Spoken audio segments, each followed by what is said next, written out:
नमस्कार प्रिय कन्या लग्न वाले, मैं एस्ट्रोलॉजर रवि गुप्ता जुलाई महीने का संपूर्ण मासिक राशिफल लेकर के आपके समक्ष उपस्थित हुआ हूं। मैं आपको बता दूंगा कैसा रहेगा आपका जुलाई का महीना, कौन कौन से उपाय जुलाई के महीने में अशुभ ग्रहों के प्रभाव को कम करेगा और किस किस क्षेत्रों पे क्या क्या लाभ मिलेगा। दो महत्वपूर्ण जानकारी। पहली जानकारी यह है कि जुलाई महीने में कौन कौन सा ग्रह गोचर करेगा, मैंने स्पष्ट तौर पे यहाँ पे चार्ट के रूप में समझा दिया है। और दूसरी महत्वपूर्ण जानकारी कि देखिए ये जो मेरा वीडियो है तो ये लग्न पे आधारित, आप यहाँ स्पष्ट तौर पे देख सकते हैं कि लग्न लिखा हुआ है, लेकिन अगर आपको अपना लग्न नहीं पता है तो आप चंद्र राशि से या नाम राशि से देखिए। शास्त्र में स्पष्ट तौर पे यह प्रमाण है कि कोई भी प्रिडिक्शन आप लग्न और राशि दोनों से देखिएगा तो ज्यादा सटीकता के रूप में आपके समक्ष प्रस्तुत होने वाला रहेगा। कन्या लगन वाले देखिए, जुलाई महीने में सबसे पहले आपकी मानसिक चेतना यानी मानसिक स्थिति और आपके निर्णय शक्ति और आपके सम्मान स्थितियों की बात करना चाहेंगे तो देखिए आपके लग्न के स्वामी तो बुध होते हैं और बुध जो है आपकी कुंडली में वो भाग्य स्थान में राहु के साथ बैठा हुआ है। लग्नेश भाग्य स्थान में बैठने के कारण निश्चित तौर पे भद्र नामक राज्यों की स्थिति को तो उत्पन्न करेगा, लेकिन राहु के साथ में बुध का युति थोड़ा शुभ नहीं होगा। हालांकि बुध और राहु एक दूसरे के मित्र ही हैं, इस पे कोई शक नहीं है। और बुध जो है ये 7 जुलाई तक जो है वृषभ राशि में रहेंगे। 7 जुलाई से 25 जुलाई तक ये अपनी स्वयं की राशि जो पूर्ण रूपेण भद्र योग का उत्पत्ति करेगा यानी कर्म क्षेत्र में रहेगा, और इसके बाद फिर जो है ये आय स्थान में 25 जुलाई के बाद चला जाएगा। मतलब तीनों टाइम पे बुध बहुत ही शुभ फलदायी होगा। इसका अर्थ यही होता है कि जुलाई का महीना आपके लिए अच्छे निर्णय शक्ति के लेने वाले रहेंगे।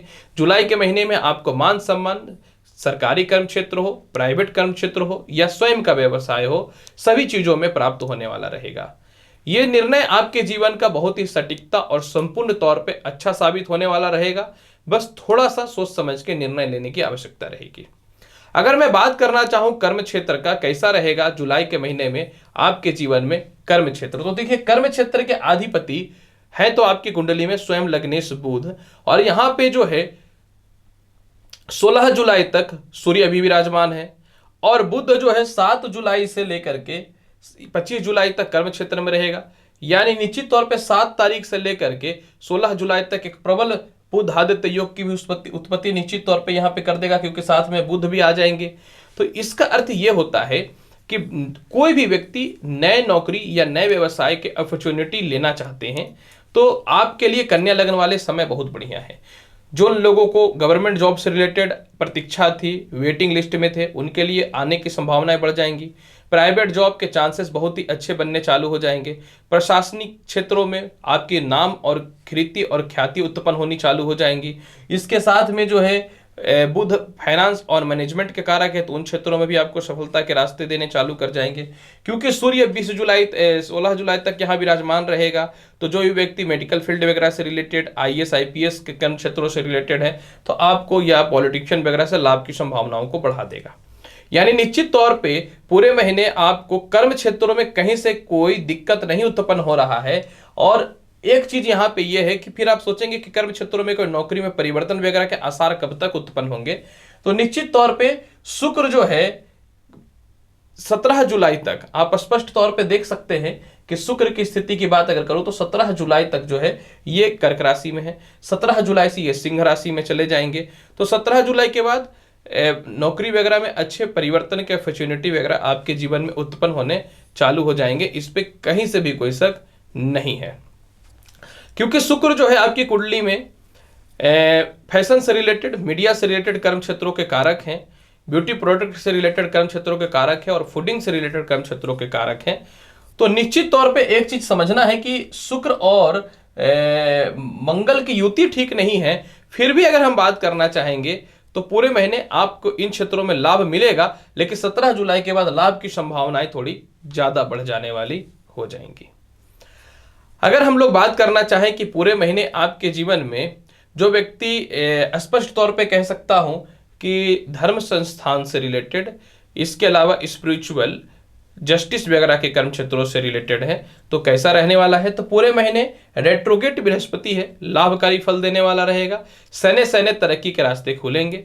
प्रॉपर्टी से रिलेटेड, लोहा से रिलेटेड, पेट्रोलियम पदार्थ से रिलेटेड कर्म क्षेत्रों वालों के लिए, वाहन से रिलेटेड कर्म क्षेत्रों वालों के लिए निश्चित तौर पे पूरे महीने का हाल ठीक ठाक रहेगा, लेकिन बहुत जबरदस्त तो ग्रोथ नहीं रहेगा, लेकिन कम सेलिंग में भी ज्यादा आय के स्रोत खुलते रहेंगे। जो व्यक्ति खेलकूद वगैरह से रिलेटेड कर्म क्षेत्रों में है या प्रशासनिक अधिकारियों वगैरह से रिलेटेड कर्म क्षेत्रों में है, सेना से रिलेटेड कर्म क्षेत्रों में है, 20 तारीख तक निश्चित तौर पे नीचस्थ मंगल आपको सफलता के रास्ते पे नहीं लेके जाएगा, 20 तारीख के बाद लाभ की स्थितियों को बढ़ाएगा। अगर हम लोग बात करना चाहें कि आय का क्या हाल रहेगा, तो देखिए आय स्थान के अधिपति आपकी कुंडली में मंगल और शुक्र है, और इसके अलावा जो है आय स्थान के धन स्थान के अधिपति भी शुक्र है।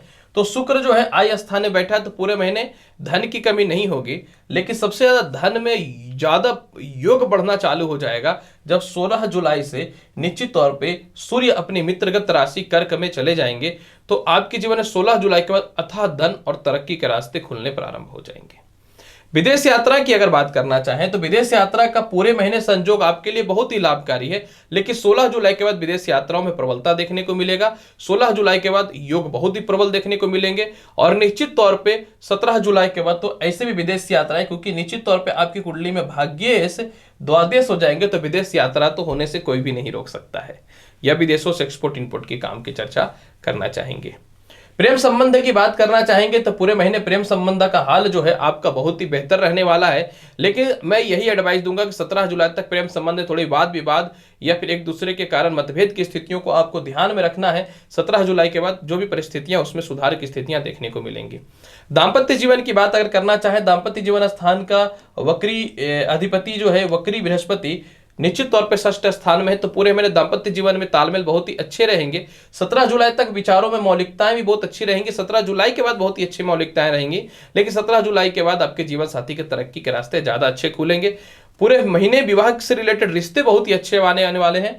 हो सकता है कि इस महीने आप रिश्तों को भी अपना सेट कर ले, इस पे कोई शक नहीं है। छोटे भाई बहनों से लेकर के बड़े भाई बहनों की स्थिति की बात अगर करना चाहें तो पूरे महीने बड़े भाई बहनों की स्थितियों में किसी प्रकार का कोई कमी तो नहीं रहेगा, लेकिन छोटे भाई बहनों से निश्चित तौर पे जो है 20 जुलाई तक मतभेद, अस्थिरता, परेशानी रहेंगी। सरकारी कर्म क्षेत्रों से भी रिलेशन बहुत बढ़िया नहीं रहने वाला रहेगा। माता और पिता से रिश्तों की अगर बात करना चाहें तो पूरे महीने माता और पिता से रिश्ते बहुत ही अच्छे तो रहने वाले हैं, लेकिन यहाँ पे एक तथ्य को समझना पड़ेगा कि कुछ बातों को लेकर के थोड़ा सा माता से मतभेद हो सकता है, तो आपको अपनी क्रोध पे और अपनी वक्तव्य यानी वाणी पे थोड़ा नियंत्रण रखना चाहिए। इस बात का ध्यान रखना है, क्योंकि वाणी स्थान के अधिपति जो है वो निश्चित तौर पे मंगल जो इनके शत्रु है इनके साथ बैठा हुआ है, तो ये उग्र रूप देने वाला रहेगा। इसके अलावा अगर हम लोग बात करना चाहेंगे तो खानदानी प्रॉपर्टी, और अगर आप प्रॉपर्टी वगैरह या वाहन लेना चाहते हैं तो खानदानी प्रॉपर्टी विवाद 20 तारीख के बाद आपके सॉल्व हो जाएंगे। संपत्ति परचेज करने हेतु स्थिति की बात करूं तो 7 तारीख के बाद नए वाहन प्रॉपर्टी का योग आपके बनने भी प्रारंभ हो जाएंगे। शिक्षा की अगर स्थितियों की बात करना चाहें तो देखिए पूरे महीने शिक्षा स्थान पे वक्री बृहस्पति विराजमान है, परंतु एक तथ्य यहाँ पे बहुत अच्छा है कि 20 तारीख तक जो है सूर्य अपने भले ही नीचस्थ है लेकिन उच्च की दृष्टि से शिक्षा स्थान को देखेंगे, और 17 तारीख तक जो है निश्चित तौर पे शुक्र देखेंगे, और 16 जुलाई के बाद फिर जो यहाँ पे सूर्य आ जाएंगे तो वह भी शिक्षा स्थान को देखना चालू कर देंगे। यानी पूरे महीने शिक्षा की स्थिति तो बहुत ही अच्छी रहेगी, और पूरे महीने संतान कंसीव होने से रिलेटेड भी योग बहुत बढ़िया रहेगा। प्रेम से विवाह के योगों में भी इस महीने बहुत ही अच्छी वृद्धि देखने को निश्चित तौर पर प्राप्त होने की स्थितियां उत्पन्न होंगी। संतान की तरक्की, संतान का स्वास्थ्य और संतान उत्पत्ति से रिलेटेड भी पूरे महीने शुभ समाचार ही आपको प्राप्त होने वाला रहेगा। अगर हम लोग बात करना चाहें बहुत हद तक कर्ज का और स्वास्थ्य से रिलेटेड स्थितियों की, तो देखिए पूरे महीने कर्ज की मुक्ति के रास्ते आपके खुलेंगे, लेकिन प्रबलता तौर पे कर्ज के मुक्ति के रास्ते आपके जीवन में खुलना प्रारंभ हो जाएगा 20 तारीख से, जब मंगल जो है ये द्वादश की स्थितियों में आ जाएंगे। इसके अलावा जो है शत्रुता पूरे महीने आपको कुछ नहीं कर पाएगा, क्योंकि शत्रु स्थान का लॉर्ड ऑलरेडी वक्री हो चुका है, और छठे स्थान में इकलौता बृहस्पति सबसे अशुभ फलदायी होता है, और जब वक्र तत्व प्रभाव में आ रहे हैं तो ये शुभ फलदायी हो जाते हैं, क्योंकि वक्र ग्रह ज्यादा प्रभावशाली होते हैं। तो पूरे महीने आपके समक्ष शत्रु नहीं टिक पाएंगे, और पूरे महीने अगर स्वास्थ्य संबंधित बात करेंगे तो एक तथ्यों को समझना है, मंगल और शुक्र की युति गले का रोग, दांत की समस्याएं और पेट संबंधित समस्याएं, यूरिन से रिलेटेड समस्याएं, सेक्सुअल डिसीज वगैरह देने की स्थितियों को उत्पन्न करेगा, स्किन रैशेस वगैरह को देने को उत्पन्न करने वाला रहेगा। और बुध और राहु की युति के कारण थोड़े से यूरिन इन्फेक्शन से रिलेटेड समस्याएं, पेट संबंधी समस्या और वक्री शनि के हिसाब से अगर हम लोग चलना चाहेंगे तो आपको स्पाइसी फूड वगैरह थोड़ा सा खाने से बचना चाहिए और कहीं न तो कहीं यात्रा में थोड़े अपने पैरों वगैरह का ख्याल रखना है, ऐसा ना हो कि चोट चपाट की स्थितियों को उत्पन्न कर ले। तो जो स्थिति रहेगी उस हिसाब से उपाय भी आपके लिए बहुत जरूरी है। तो देखिए पूरे महीने आप शिव चालीसा का पाठ कर लीजिए, दुर्गा चालीसा का पूरे महीने जितना ज्यादा से ज्यादा हो पाठ करिए। हर मंगलवार के दिन जो है दुर्गा जी के समक्ष जो है आप नारियल अवश्य चढ़ाइए और पूरे महीने जो है भगवान शिव को जो है प्रत्येक दिन अगर आप बेलपत्र चढ़ा पाते हैं तो अत्यधिक शुभ और लाभकारी फल देने वाला रहेगा जुलाई का महीना कन्या लग्न व राशि वाले के लिए। प्रिय कन्या लग्न व राशि वाले, जुलाई महीने का संपूर्ण मासिक राशिफल आपके समक्ष प्रेजेंट कर दिया हूं। उम्मीद करता हूं बताई गई जानकारी से पूर्ण रूपेण आप संतुष्ट होंगे। तो चलिए, अगर आप मेरे चैनल पर नए आ रहे हैं तो चैनल को लाइक करिए, शेयर करिए, सब्सक्राइब करिए। आ जाऊंगा मैं अगली वीडियो में और महत्वपूर्ण और ज्ञानवर्धक जानकारी के साथ। तब तक के लिए नमस्कार, अच्छे से रहिए, धन्यवाद।